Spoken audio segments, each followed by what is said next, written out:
বিপিএলে যে প্রক্রিয়া বিপিএল হচ্ছে আপনি দেখেন বর্তমান বোর্ডের অধীনে যে বিপিএল হচ্ছে আমার তো মনে হয় বিপিএল কন্টিনিউ করবে নাকি সন্দেহ।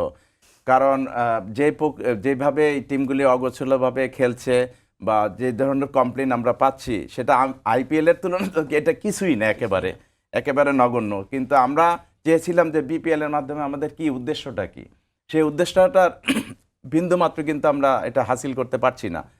আর অপরাপর মানে ইন্ডিয়াতে দেখেন বিপিএলের সরি আর আইপিএলে দেখেন ইন্ডিয়া কিভাবে এই আইপিএল দিয়ে কিন্তু স্বাবলম্বী হয়ে গেছে, তারা প্রচুর অর্থ কামিয়েছে, বোর্ড শক্তিশালী হয়েছে, তাদের প্রচুর ক্রিকেটার বেরোচ্ছে। কিন্তু আমাদের দেশে কিন্তু সেটার কোনো মানে আমরা বিন্দুমাত্র এটা দেখতে পারিনি যে আমাদের আইপিএল দিয়ে কোনো বেনিফিট হয়েছে। উল্টো আমি একটি কথা আজকে বলতে বাধ্য হচ্ছি যে আইপিএল যদি এইভাবে বিপিএল যদি এইভাবে চলতে থাকে বাংলাদেশে, আমাদের ক্রিকেট ধ্বংস হতে বেশি দিন লাগবে না। কারণ হলো যেই ধরনের ফিক্সিং কাণ্ডর কথা আমরা মিডিয়ার মাধ্যমে জানতে পাচ্ছি এবং বিভিন্ন তদন্ত কমিটি হয়েছে, তারা রিপোর্ট করেছে কিন্তু সেগুলি প্রকাশ করেনি, এবং যারা জড়িত, যে প্রতিষ্ঠান জড়িত, যে খেলোয়াড়রা জড়িত, তাদেরকে সরাসরি কোনো মানে তাদেরকে অভিযুক্ত করেনি এখনও। কেন, সেটা আমাদের প্রশ্ন।